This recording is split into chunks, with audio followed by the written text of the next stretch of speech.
Anong mensahe ang kailangan marinig ng mga Virgos mula August 18 to 24, 2024? Pwedeng nangyayari na to o mangyayari pa lang. Kung hindi man para sa inyo itong magiging reading. Baka para sa someone na malapit sa inyo o sa someone na kakilala nyo mismo.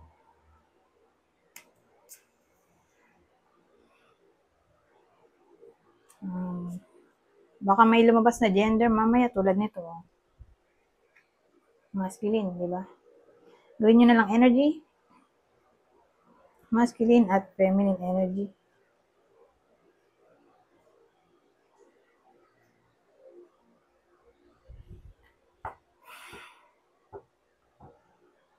Pwede rin naman na wag nyo nang pansinin itong gender. So as long as tama naman ng sitwasyon nyo sa reading, wag nyo nang pansinin ang gender.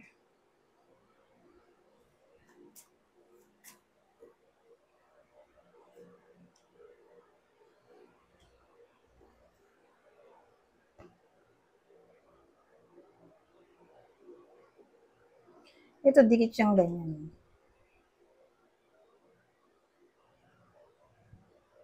Ayan. So, may masculine energy tayo dito o lalaki.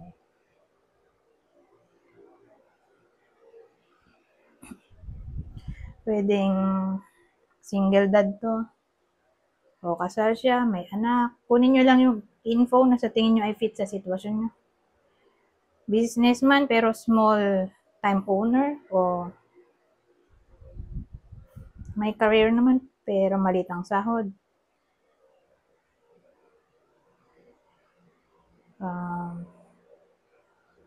O pwede rin namang walang work. Hindi mayaman. Pero kasal to. May anak.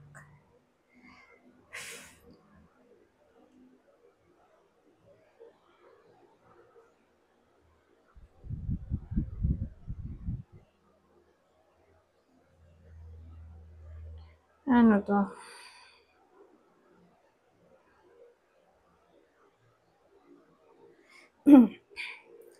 Parang may gagawin siya. Kaya lang, hindi niya matatapos.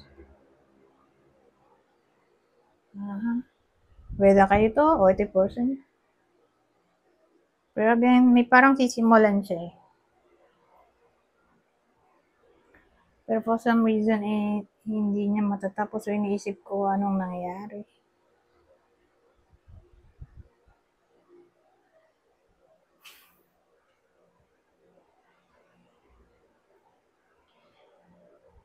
Siguro, aalis siya.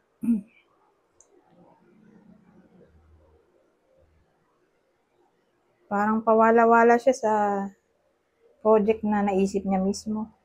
So again, pawala-wala siya. Umaalis siya eh.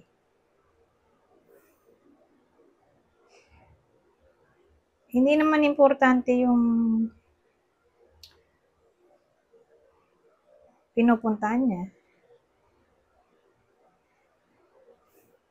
Kung baga, useless yung pag-alis-alis niya. May mga inaasikaso siyang hindi naman importante. Ganun. Kasi, kaya ganun na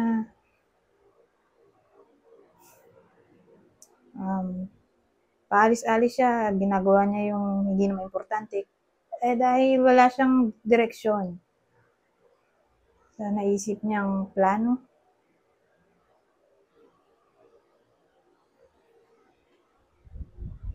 Sa madaling salita, magniningas kugon siya sa anything na sisimulan niya regarding business, money, o career.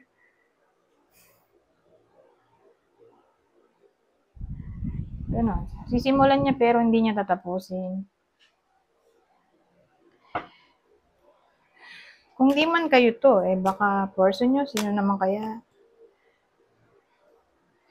Scorpio, Pisces, o kakilala nyo. Sabihin natin, baka tumama to sa kakilala nyo. Taurus, Aries,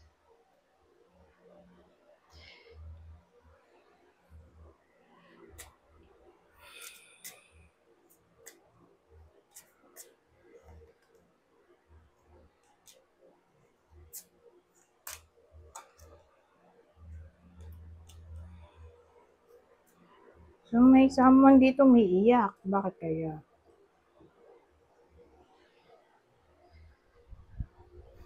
Ito, may iyak siya, oh. Tapos mayroon. Ano yon? Siya may iyak. So, siguro may kinalaman to sa confidentiality of something o privacy of privacy.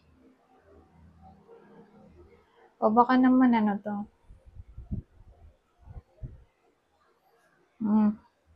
Secret jealousy. Aha. Pwede rin, oh.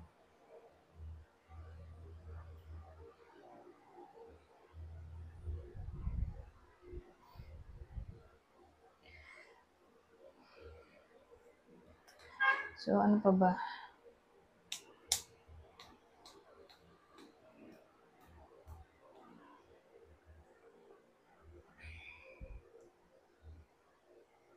May iyak. Wala nang maisip eh. Yun lang ang naisip ko. Parang bad investment, oh. Katulad nito. Ano kaya yun? Iniisip ko kung magkarugtong ba to.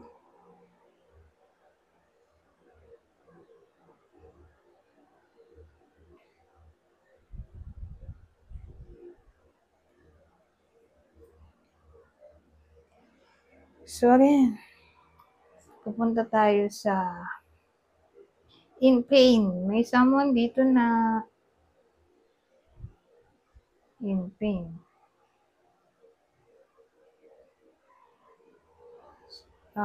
Probably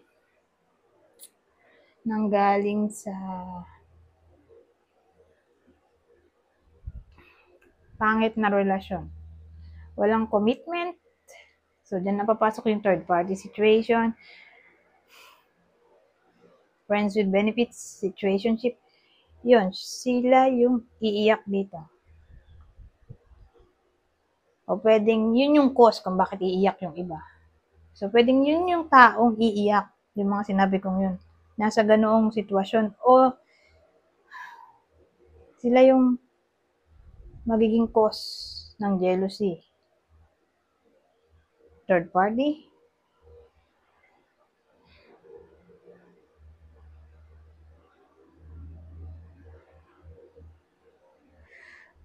O baka naman importante sa buhay nila yung magpapaiyak sa kanila.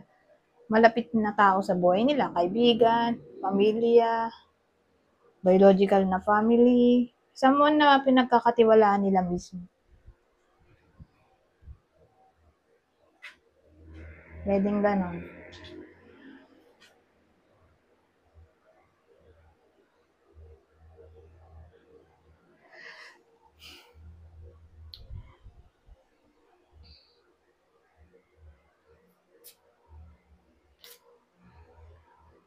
So, ganon. Yun lang naman naisip ko. Ang hirap naman. So, sino yung tatamaan ng reading na to? Sino yung partner dito ng Virgo? Kapwa nila Virgo. Mag-ingat ah. Basta ganito. Partner. Mag-iingat dito sa sinabi ko kanina. Either sila yung iiyak o yun yung magiging cause ng pag-iyak nila, yung third party, situationship, friends with benefits, o flirtationship. Ito yung partner, ha? Kapwa Virgo, Pisces, Sagittarius.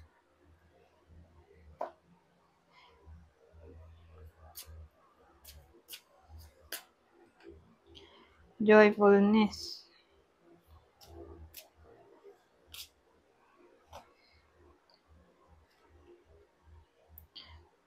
Nasisira na pala to. Oh, joyfulness conversation. So, may someone na mag-uulat sa iba sa inyo tungkol sa ikatutuwa nila. Ewan ko. So, sa madaling salita, makaka-receive yung iba sa inyo ng news. Joyful news. Happy news. Good news. O, diba? So, expect natin na magiging masaya yung iba sa inyo sa pamamagitan ng parang information na makakarating sa kanila. O sasabihin. Kasi conversation.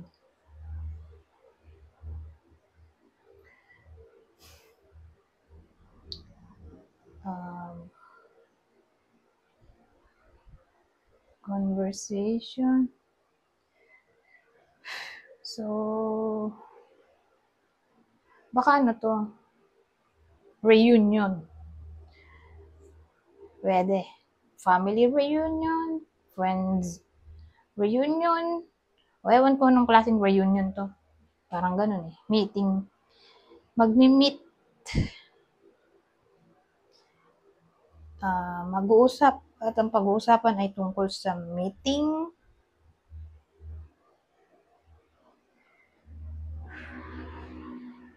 O baka promotion to, pay rise, increase salary.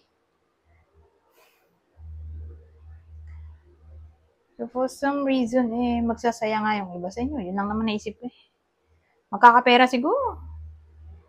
May darating na abundance in general na. Kung ano, jobless at nag-apply, tanggap to. Pwede. So, gathering to. Mukhang pag-uusapan ang tungkol sa gathering, occasion, celebration, festivities, concert, party, ganon.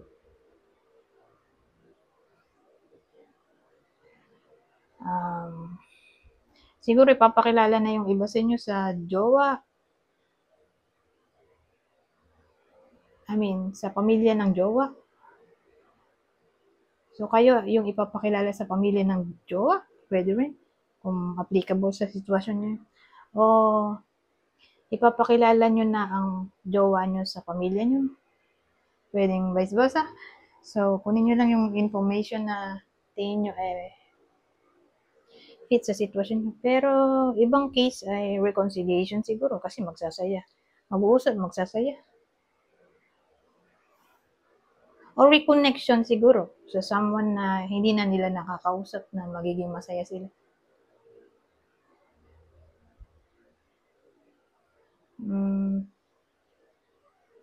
O pag-uusapan ng mga problema, heart-to-heart conversation.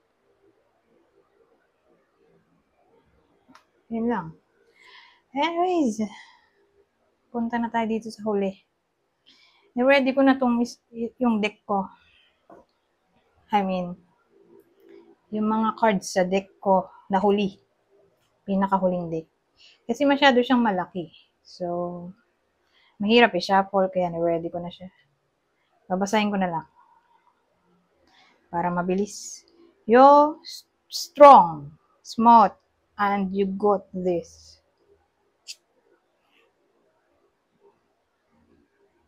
Sabi naman dito, it's your weirdness that makes you wonderful. At ang huli, ito yung itong mga to, extra message o advice sa week na to ngayong week. Okay? August 18 to 20. Ano ba yan? Kakamali ako. August 18 to 24, 2024. Ito yung mga advice o extra message. You don't have to be perfect to be lovable. Anyways, hanggang dito na lang. Goodbye for now.